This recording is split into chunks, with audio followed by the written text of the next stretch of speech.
قل من بيده ملكوت كل شيء وهو يجير ولا يجار عليه إن كنتم تعلمون سيقولون لله قل فأنى تسحرون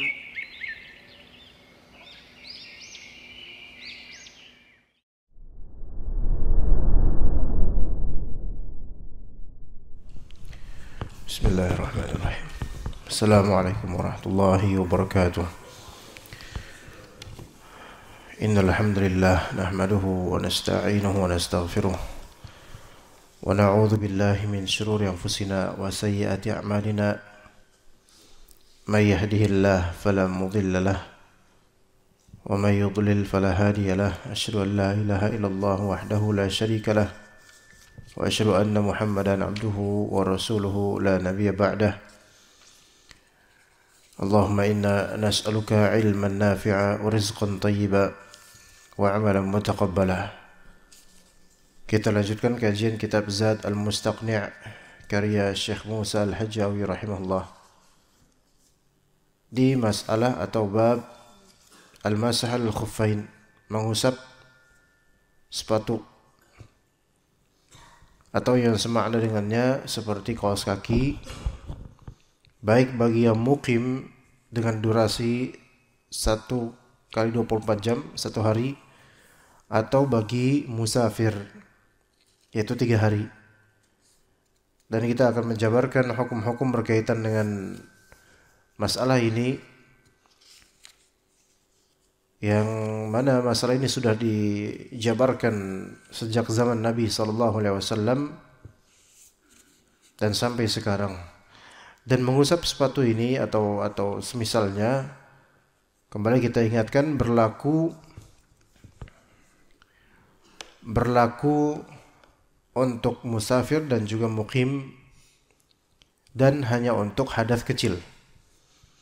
Adapun hadas besar seperti junub, haid, nifas, maka itu tidak bisa menanggulanginya hanya dengan mengusap khuf. Ya, berbeda dengan tayamum. Berbeda dengan tayamum. Taib. Dikatakan oleh Syekh Musa al-Hajjawi rahimahullah, "Wa man masaha fi safarin thumma aqama aw akasa aw syakka fi ibtida'i famasha muqimin." Barang siapa yang mengusap khuf selagi safar, kemudian dia mukim, yaitu sudah mukim. Kalau safar kan 3 hari 3 malam untuk mengusap, bolehnya mengusap atas khuf atau atas sepatu atau kaos kaki. Nah, kemudian belum selesai durasi 3 itu, dia kemudian mukim. Ya. Atau sebaliknya, dia mengusap pas lagi mukim, kemudian safar. Atau kasus ketiga, syakka fi ibtida'ih. Dia ragu, ini dimulai mengusap ini kapan? Apakah ketika lagi mukim atau ketika lagi safar?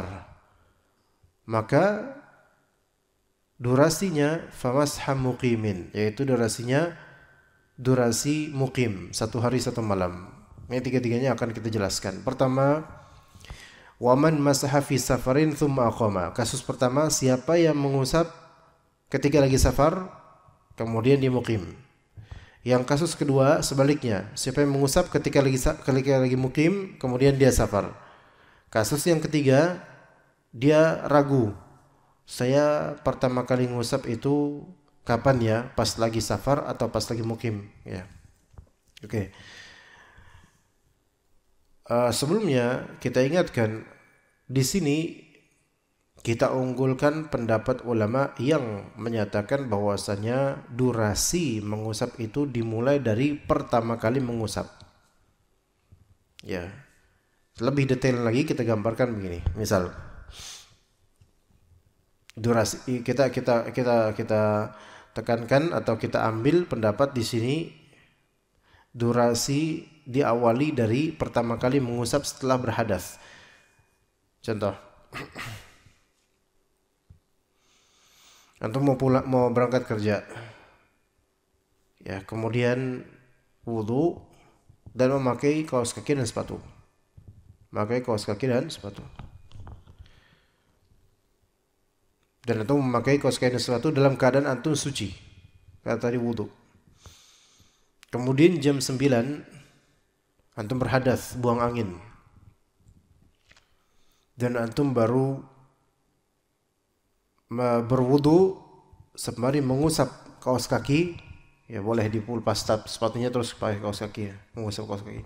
Itu jam 12 sebelum salat zuhur. Maka dimulai durasi 1 kali 24 jam boleh mengusap kaos kaki itu dari jam 12 sampai besok jam 12. Itu seperti itu ya gambarannya. Ya, jadi seperti itu gambarnya. Dan ini kan posisi antum mukim. Karena antum masih di Bekasi atau Jakarta, bukan musafir ke jauh tempat, ya. Oke. Kalau kita sudah tahu kapan durasi mulainya mengusap khuf, maka insyaallah contoh-contoh berikutnya clear insyaallah. Jadi dimulai dari bukan dari hadas pertama kalinya, melainkan dari kapan pertama kalinya antum mengusap khuf, maka dimulai dari situlah durasi ke depannya. Dengan syarat antum tidak berhadas besar, tidak junub. Dan juga dengan syarat itu sepatu atau kaos kaki tidak lepas. Kaos kaki tidak lepas. Kalau memang mengusapnya atas kaos kaki, maka next time selama 1 hari 24 jam itu tidak lepas kaos kakinya. Dan juga tidak bolong-bolong kaos kakinya. Itu pendapat yang lebih sahih. Taib. Wa man masaha fi safarin thumma aqama. Ini kasus pertama yang dicontohkan di sini. Orang yang mengusap khuf lagi safar, dia mengusap khuf. Kemudian dia mukim. Ana kasih contoh. Taib antum misalnya safar. Domisili ini kan di Bekasi dan antum tinggal di Wahana. Berarti kalau antum sampai sini maka mukim karena akan tinggal di sini berbulan-bulan. Misal antum pulang kampung, kemudian dari kampung kemari hanya membutuhkan waktu sekitar sekian jam. Mungkin 8-10 jam atau semisalnya. Maka ketika antum safar itu menuju ke Wahana ini, ke Bekasi ini, antum mengusap khuf. Antum mengusap khuf. Yang mana kalau safar itu kan 3 hari, 3 malam. Mengusap khuf 3 hari, 3 malam. Maka sudah sampai di Wahana ini subuh sekarang. Antum berangkat tadi atau kemarin sore. Mungkin kemarin maghrib antum berangkat safar ke Bekasi ini. Sampai di Wahana pagi ini subuh. Taib. Ketika antum sudah sampai di sini, daerah Jati Asih dan Jati Sari ini, maka antum sudah bersatu sama mukim. Ya, antum sampai kan disunahkan dalam sunnah itu setelah antum safar sebelum sampai rumah dianjurkan untuk salat 2 rakaat di masjid terdekat rumah. Itu sunnahnya. Jadi kalau antum safar, pulang safar, sunnahnya sebelum antum ke rumah, antum ke muhsinin dulu. Ini bukan karena muhsinin ya, bukan, tapi karena masjid terdekat rumah. Untuk salat 2 rakaat itu Rasulullah lakukan seperti itu. Ya, apalagi alhamdulillah muhsinin terlalu terbuka. Baik antum mau salat di teras karena itu masjid atau di sini. Taib. Apa hukumnya? Tadi kan kemarin yaitu maghrib baru mulai mengusap. Ya. Apa hukumnya antum mengusap kaos kaki ketika mau sholat di Masjid Al-Muhsinin ini? Karena sampai di kediaman, tapi belum sampai ke rumah. Apa hukumnya mengusap khuf? Coba, silakan. Boleh nggak atau nggak? Apa hukumnya mengusap kaos kaki di sini dalam wudu antum? Boleh nggak, ikhwan? Boleh nggak? Anda nanya nih, boleh nggak? Boleh. Jangan ragu jawab, gampang kok. Boleh. Kenapa boleh? Ya karena belum nyampe sehari, gitu kan? Baru pertama kali mengusap khuf kapan? Maghrib kemarin. Berarti masih boleh. Masih boleh. Masih boleh. Sekarang kemudian ba'da subuh sampai rumah. Baik, sampai rumah. Dah sampai rumah berarti kan udah mukim nih. Emang udah mukim. Sejak sampai wahana ini, sejak sampai musim ini udah mukim. Karena ini daerah kediaman. Dan akan berbulan-bulan kita di sini. Oke. Kemudian siang zuhur. Ya, zuhur. Antum mau sholat zuhur. Kaos kaki masih pakai. Boleh nggak ketika wudhu sebelum zuhur? Bolehkah ketika kaki diusap? Kaos kakinya saja bagian atas. Tidak dicuci kakinya. Jawabannya boleh. Oke, masih boleh. Taib. Begitu juga asar. Begitu juga sebelum maghrib, sebelum jam 6. Taib. Nanti isya masih boleh enggak? Sudah tidak boleh. Kenapa sudah tidak boleh?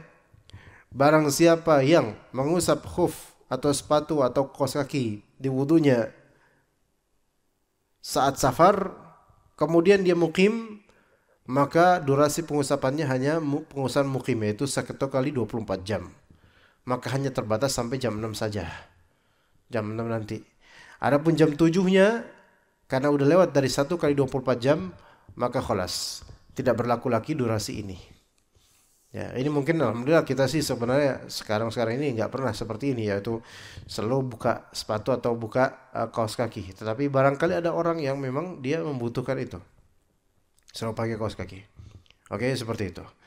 Taib. Au akasa, atau sebaliknya, dibalik. Ya, ini tadinya dia mukim, kemudian safar.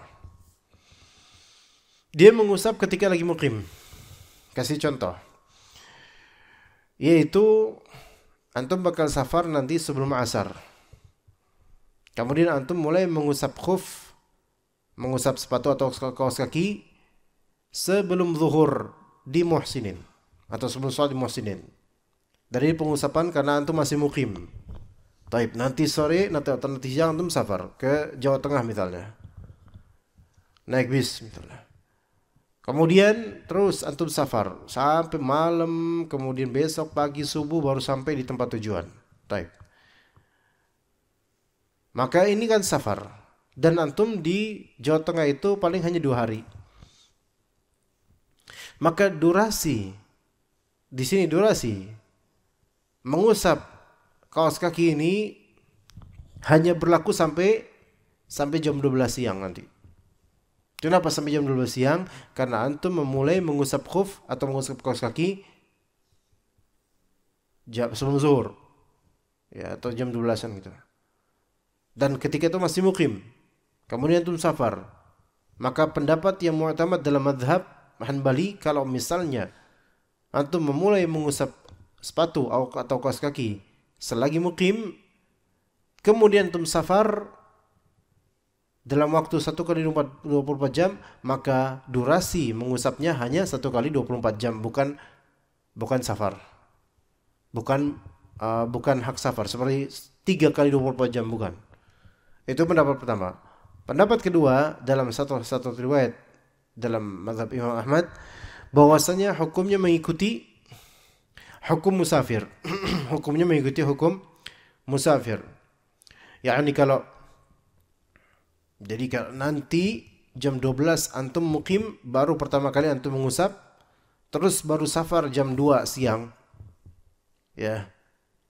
Maka ini hukumnya hukum safar. Ini pendapat kedua sampai 3 hari ke depan. Ini pendapat kedua dalam mazhab Imam Ahmad bin Hanbal. Namun pendapat yang masyhur dan mu'tamad dalam mazhab ini pendapat pertama, yaitu dihukumi 1 kali 24 jam saja. Ya, hanya saja Allah alam sebagian ulama Hanbali kontemporer lebih memilih yaitu 3 kali 24 jam. Artinya hukum mengikuti hukum safar. Ini untuk kasus ini. Hukum mengikuti hukum safar. Jadi barang siapa yang sekarang mukim, dia mengusap khuf, kemudian dalam durasi itu dia safar, maka pendapat pertama tadi apa? Hukumnya hukum mukim. Pendapat kedua hukumnya hukum safar. Seperti yang untuk hukum safar ini pendapatnya juga kuat. Adapun pendapat yang pertama pendapat lebih ihtiyat, lebih hati-hati saja. Ala kulli hal. Ala kulli hal, mungkin lebih hati-hati 1 kali 24 jam aja, ya. Itu untuk mengusap khuf. Ini kadang-kadang perempuan bisa seperti ini gitu. Kalau laki-laki lebih bebas ya, tapi kadang-kadang perempuan tidak merasa tidak mampu untuk membuka kaos kakinya. Kadang-kadang begitu, ya. Kadang-kadang begitu. Taib, kemudian au syakka fi ibtida'ih, atau dia ragu kapan dia memulai mengusap khufnya, apakah pas lagi mukim tadi atau pas lagi safar. Dia lupa. Ya, ini dia lupa. Saya mulainya pas lagi safar atau mukim ya mengusap khufnya. Maka dalam mazhab dihukumi 1 kali 24 jam saja ke depannya. Ya. Tapi ala kulli hal, kalau pendapat yang tadi yang kedua, yaitu kalau misalnya dia mau ragu ke atau gimana, selama dia masih safar, maka dia ambil hukum safar 3 kali 24 jam. Jadi di sini ada perbedaan pendapat di antara ulama. Ya, cukup kita tahu itu aja. Adapun prakteknya, kalau misalnya memang kita praktekkan ini, maka yang lebih hati-hati yaitu 1 kali 24 jam saja. Begitu. Itu kalau itu terjadi ya. Kadang-kadang kita akan seperti itu. Ya, bisa aja. Teman-teman yang mungkin dinas di hutan ya, ketika dia dinas atau dia ya kerja di hutan, apapun kerjaannya itu, yang mana kalau dia buka kaos kakinya atau buka sepatunya itu ya khawatir ya bisa mungkin kena pacet atau kena apa dan seterusnya, maka dia memilih untuk tidak membuka sepatu atau tidak membuka kaos kaki. Itu bisa terjadi ya di pertambangan atau di tempat yang cuacanya ekstrim dan seterusnya, dia tidak bisa atau tidak mau membuka kaos kaki atau sepatunya, maka ini ilmu sangat bisa dipraktekkan. Ya, jadi dalam fikih ini banyak sekali cabang-cabang permasalahan yang memang not happening, tidak terjadi di kehidupan individual kita saat ini, tetapi sangat tidak ada salahnya untuk kita berbekal dengan ilmu ini gitu loh. Karena alhamdulillah di Muhsin ini kita mengajarkan 5 kitab fikih jemaah. Kemudian di beberapa tempat lainnya Anda mengajarkan beberapa kitab fikih. Namun ada salah satu dari masjid misalnya yang nggak mau diajarin fikih gitu. Ya, minta diajarin fikih, tapi setelah Anda ajarin, beberapa individu itu nggak mau, katanya rumit fikih itu, belum kita butuhkan untuk keseharian kita, subhanallah. Ya, dan kemudian bingung kok di kitab dengan penjelasan beda. Nah ini banyak dari kita ini ikhwan, hatta ahlus sunnah sekalipun, yang nggak faham ilmu dan nggak paham fikih. Yang kalau misalnya ustadznya atau syekhnya menjelaskan tidak sesuai dengan kitab, maksudnya kitab ini bilang ini, terus ustadznya bawakan dalil lain dan bawakan perkataan lain, itu dikira bahwasanya ini aneh, ilmu yang aneh, kok beda-beda seperti ini gitu. Maka kata sebagian ulama bahwasanya siapa yang tidak mengerti khilafiyah, maka dia tidak faham nafas fikih, tidak punya nafas fikih. Memang tidak semua khilafiyah itu harus kita angkat, betul. Tetapi kadang-kadang dengan kita tahu ada pendapat lain, itu membuat kita tuh faham bahwasanya ilmu fikih ini begitu luas. Dan kadang ketika kita menjabarkan kasus-kasus yang tidak terjadi pada diri kita, bukan berarti tidak akan terjadi pada diri kita, apalagi pada orang lain bisa aja lebih terjadi gitu kan. Jadi ilmu ini tetap ilmu.